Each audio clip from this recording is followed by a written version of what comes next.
Hey guys, I'm gonna do a quick review of Neverwhere by Neil Gaiman. I really liked this book. I gave it 4 out of 5 stars. And I've never read anything by Neil Gaiman before. This is the first thing I ever read by him. And I really liked his writing in this a lot. I can tell that I'm definitely gonna pick up his other books and read them because his writing style is really nice. This is like a weird mix of really strange fantasy mixed with a little bit of the real world, and it's told in just a really great way. It's basically about this guy named Richard Mayhew, who is outrageously normal and honestly kind of pathetic sometimes, and it honestly isn't really all that special at first glance and second glance. But his whole life really changes when he comes across this girl named Dor while he's out one day with his fiancée, who is a terrible person. Her name is Jessica. Dor is escaping from these people who have basically attacked her family and are after her. And the two really weird assassins that are chasing her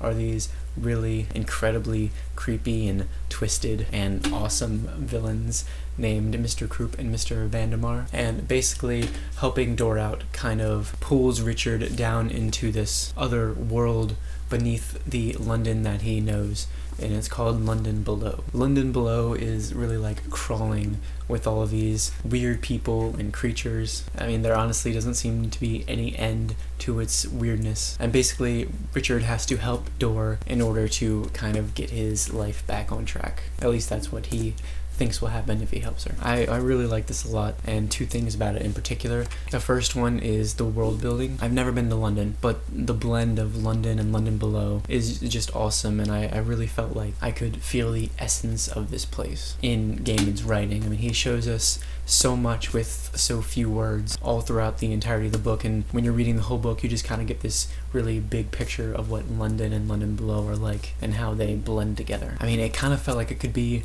any city in the world. I mean, even cities that I've been to, like New York, Baltimore, DC, like any city could have a below portion of it like this book does. And even one of the characters at one point, this character named Hunter, who is like the best bodyguard in all of London Below, she even like mentions that she's defeated these beasts in all of the underground parts of a bunch of other cities. And it's really great to be able to do that, because even though I haven't been to London, it kind of felt like it could have been all other big cities, and that there could be a place that exists in all cities where all of these crazy people who fall through the cracks go. The second thing is the characters. Richard, Dor, Mr. Kroop, and Mr. Vandemar. This character that's really deceitful and really fun to read about, named the Marquis de Carabas, the bodyguard Hunter, Richard's fiancée Jessica, and even this guy named Old Bailey, who whenever I read his name in the book, I literally could not stop thinking about and picturing this guy for hopefully obvious reasons. Easy now, fuzzy little man Peach. You ever drunk Baileys from a shoe? What? You wanna come to a club where people wee on each other? Do you like Baileys? Creamy. So creamy beige. I got these 2. That one's Baileys. And that one's Baileys a bit bigger. And that one's as close as you can get to Baileys without your eyes getting wet. Crack open a fresh Baileys.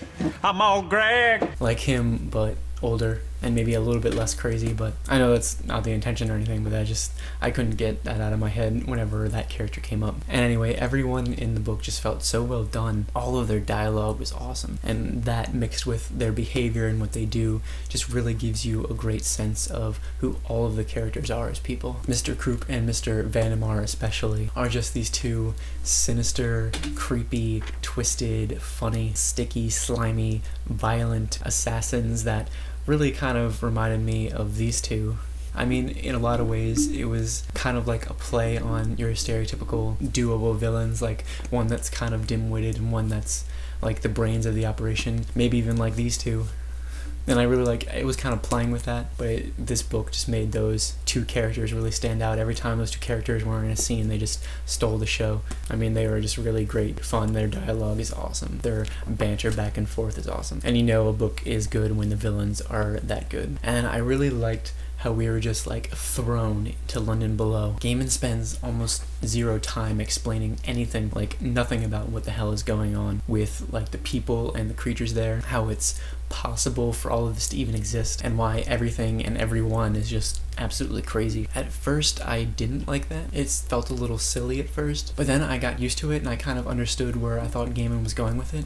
Like Richard is thrown into London below also, and he just has absolutely no idea what's going on, and everybody there keeps telling him not to ask questions. He's just extremely confused most of the time, just like we are, and then he just eventually stops asking questions. He just has to kind of accept that London below is London below, and that's just the way it is. And I like that he did it that way for the most part, because it kind of forces us to just let our imaginations run wild, just like his imagination is obviously running wild in this. Most explanations that he could have given would have just felt irrelevant most of the time. I know that probably won't satisfy some readers as to like why people are talking to rats, why these two assassins have lived like thousands of years and how they can really not get hurt, why there are weird creatures, the stuff about angels and Atlantis, and how London below is even coexisting with London in the first place. I mean, it's all completely crazy, but for me, I liked that. It was really weird sometimes how this book seemed to have trouble distinguishing between whether it was written for a YA audience or a more adult audience. I found myself thinking a lot about that actually. Like, wow, this part is like really YA-ish, but at the same time there's a bunch of like adult-ish themes and stuff in here too. And then I realized that conversation that was going on in my head was just irrelevant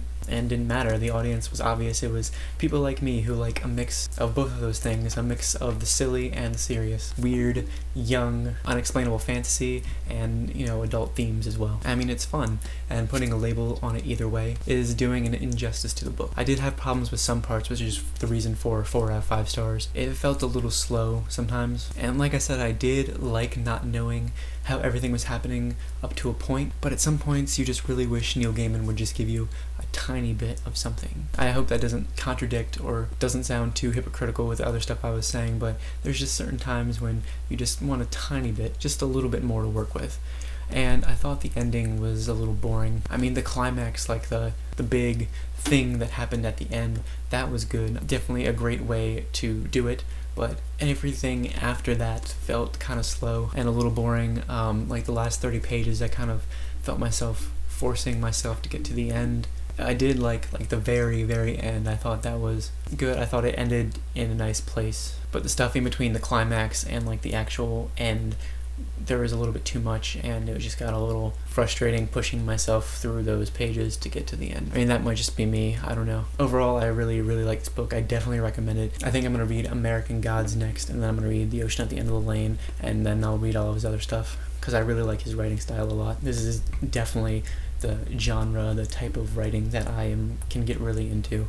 And I'm really excited to read more by him. And if you haven't read anything by him, I definitely suggest giving this book a try, especially if you like whimsical, crazy, nonsensical fantasy mixed in with real world stuff at the same time. And if you like really great characters, because this has a lot of really great characters. And I would definitely just recommend it to any of you, at least to give it a try. So I really hope you like this review. I'm going to be uploading plenty more reviews. I'm probably going to review every book that I read, I think, just because I like doing video reviews. It's nice to sit down and just talk about stuff I liked and didn't like and all that. It doesn't take way too much effort to just sit here and talk to a camera. And even if not a lot of people watch every single review, it doesn't really matter. As long as I'm maybe convince at least one person to read the book or whatever, then that's pretty cool. So I think I'm going to keep doing reviews a lot. Anyway, thank you so much for watching. Let me know if you've read this. Let me know what you thought about it. Let me know if this convinced you to read it or anything. And yeah, I'll see you really soon.